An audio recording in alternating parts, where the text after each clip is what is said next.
بسم اللہ الرحمن الرحیم۔ ملفوظات حضرت مسیح موعود 18 اگست 1902 کی شام، مرزا اعظم بیگ کے پوتے مرزا احسن بیگ نے بیعت کی درخواست کی۔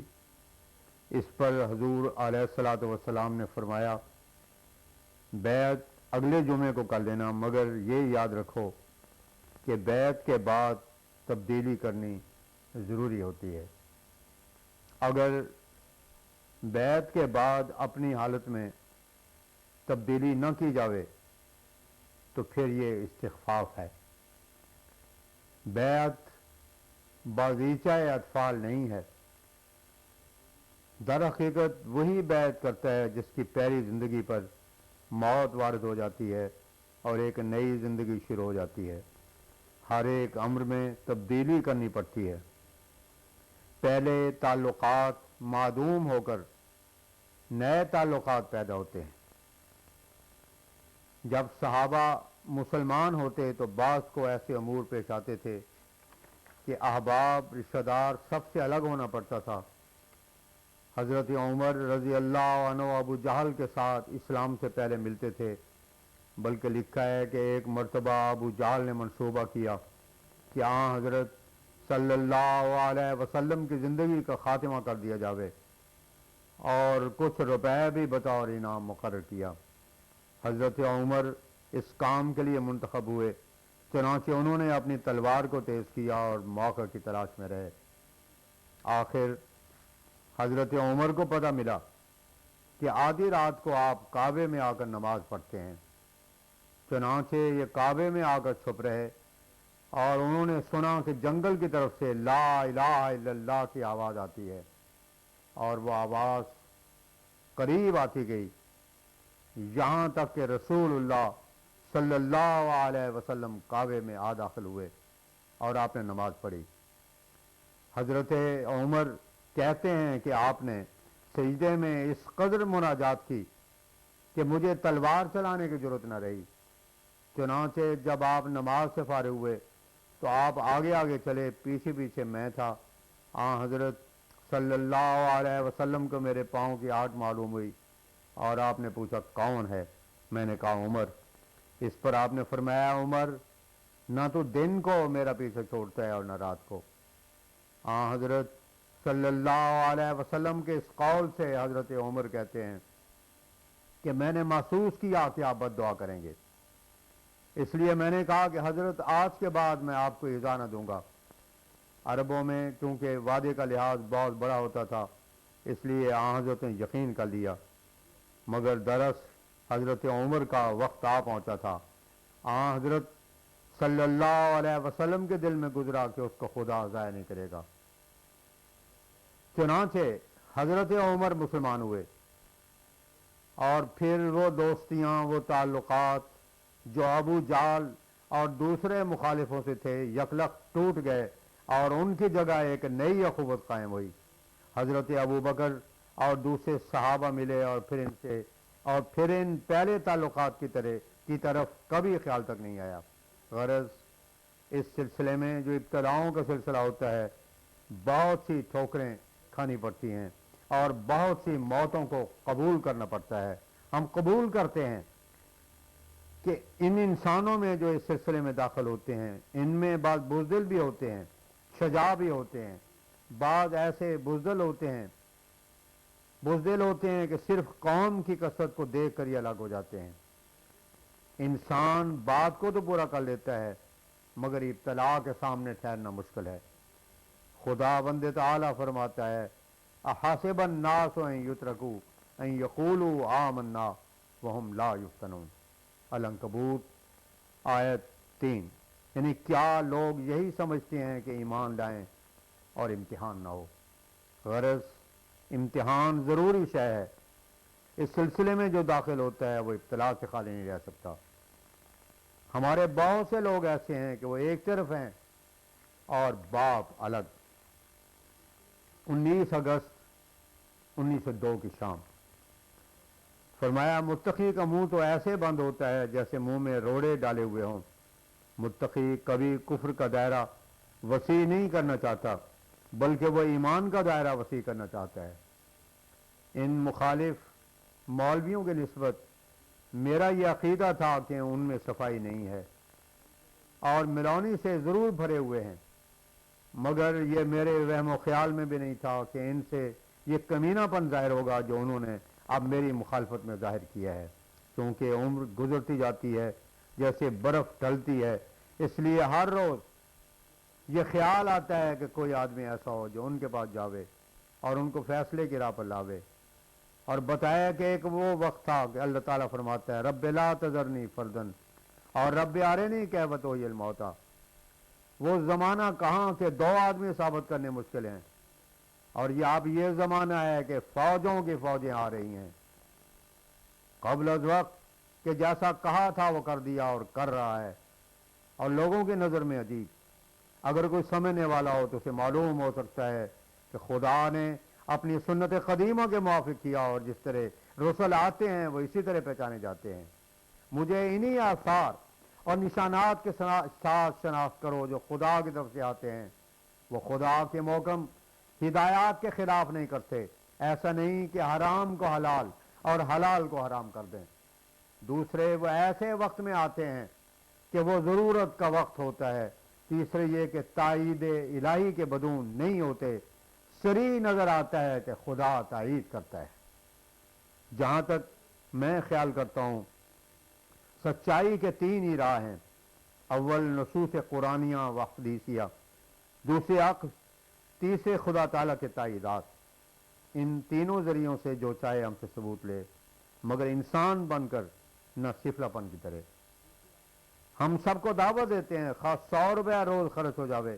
اگر آدمیوں سے پوچھ لیں، اب دور بیٹھے ہیں، نہ کتاب ہے، نہ غور ہے، نہ فکر ہے، سفلہ لوگوں کی طرح بلکہ ان سے بھی بدتر کام کرتے ہیں۔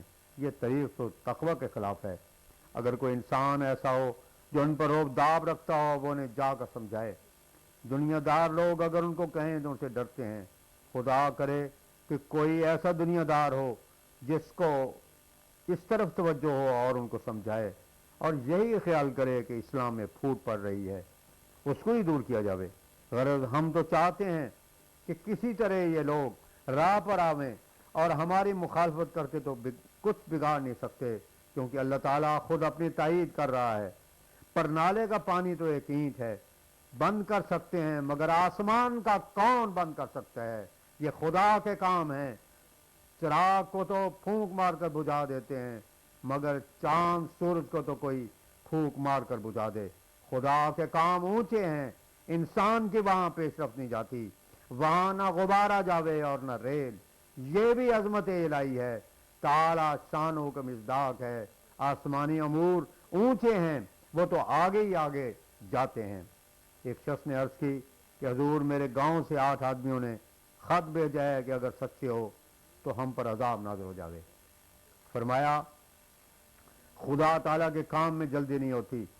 حضرت صلی اللہ علیہ وسلم کو کیسے دکھ دیے گئے، اور بعض ایسے بے باک اور شریر تھے جو کہتے تھے کہ اگر تو سچا ہے تو ہم پر پتھر برسیں، مگر اسی وقت تو ان پر پتھر نہ برسے۔ خدا تعالیٰ کی سنت یہ نہیں کہ اسی وقت عذاب نازل کرے۔ اگر کوئی خدا تعالیٰ کو گالیاں دے تو کیا اسی وقت اس پر عذاب آ جائے گا؟ عذاب اپنے وقت پر آتا ہے جبکہ جرم ثابت ہو جاتا ہے۔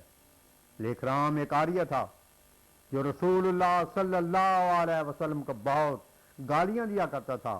آخر خدا تعالیٰ نے اس کی شرارتوں اور شوخیوں کے بدلے اس کو سزا دی، اور وہی زبان چوری ہو کر اس کی ہلاکت کا باعث ہوئی جس سے وہ ٹکڑے کیا گیا۔ بس خدا تعالیٰ کی یہ سنت نہیں ہے کہ وہ اسی وقت عذاب دے۔ یہ لوگ کیسے بیوقوف اور بدقسمت ہوتے ہیں، عذاب مانگتے ہیں، ہدایت نہیں مانگتے۔ اسی شخص نے کہا کہ یہ بھی اعتراض کرتے ہیں کہ سید ہو کر امتی کی بیعت کرتے ہو۔ فرمایا خدا تعالیٰ نہ ماد جسم سے راضی ہوتا ہے نہ قوم سے، اس کی نظر ہمیشہ تقوی پر ہے۔ ان اکرمکم عند اللہ اتقاکم، الحجرات آیت 14۔ یعنی اللہ تعالیٰ کے نزدیک تم میں سے زیادہ بزرگی رکھنے والا وہی ہے جو تم میں سے زیادہ متقی ہو۔ یہ بالکل چھوٹی باتیں ہیں کہ میں سید ہوں یا مغل ہوں یا پٹھان اور شیخ ہوں، اگر بڑی قومیت پر فخر کرتا ہے تو یہ فخر فضول ہے، مرنے کے بعد سب قومیں جاتی رہتی ہیں۔ خدا تعالیٰ کے حضور قومیت پر کوئی نظر نہیں، اور کوئی شخص محض اعلیٰ خاندان میں سے ہونے کی وجہ سے نجات نہیں پا سکتا۔ رسول اللہ صلی اللہ علیہ وسلم نے حضرت فاطمہ کو کہا ہے، اے فاطمہ، تو اس بات پر ناز نہ کر کہ تو پیغمبر زادی ہے، خدا کے نزدیک قومیت کا لحاظ نہیں، وہاں جو مدارج ملتے ہیں وہ تقوی کے لحاظ سے ملتے ہیں۔ یہ قومیں اور قبائل دنیا کا عرف اور انتظام ہے، خدا تعالیٰ سے ان کا کوئی تعلق نہیں ہے۔ خدا تعالیٰ کی محبت تقوی سے پیدا ہوتی ہے، اور تقوی ہی مدارج عالیہ کا باعث ہوتا ہے۔ اگر کوئی سید ہو اور وہ عیسائی ہوگا رسول اللہ صلی اللہ علیہ وسلم کو گالیاں دے اور خدا کے احکام کی بھی حرمتی کرے، کیا کوئی کہہ سکتا ہے کہ اللہ تعالیٰ اس کو آل رسول ہونے کی وجہ سے نجات دے گا اور وہ بہشت میں داخل ہو جائے گا؟ ان الدین عند اللہ الاسلام، آل عمران آیت 20۔ اللہ تعالیٰ کے نزدیک تو سچا دین جو نجات کا باعث ہوتا ہے اسلام ہے۔ اگر کوئی عیسائی ہو جاوے یا یہودی ہو یا آریہ ہو، وہ خدا کے نزدیک عزت پانے کے لائق نہیں ہے۔ خدا تعالیٰ نے ذاتوں اور قوموں کو اڑا دیا ہے، یہ دنیا کے انتظام اور عرف کے لیے قبائل ہیں، مگر ہم نے خوب غور کر لیا ہے کہ خدا تعالیٰ کے حضور جو مدارج ملتے ہیں ان کا اصل باعث تقوی ہی ہے۔ جو متقی ہے وہ جنت میں جائے گا، خدا تعالیٰ اس کے لیے فیصلہ کر چکا ہے۔ خدا تعالیٰ کے نزدیک معزز متقی ہے۔ پھر یہ جو فرمایا ہے انما یتقبل اللہ من المتقین، المائدہ آیت 28، کہ اعمال اور دعائیں متقیوں کے قبول ہوتی ہیں، یہ نہیں کہا کہ من السیدین۔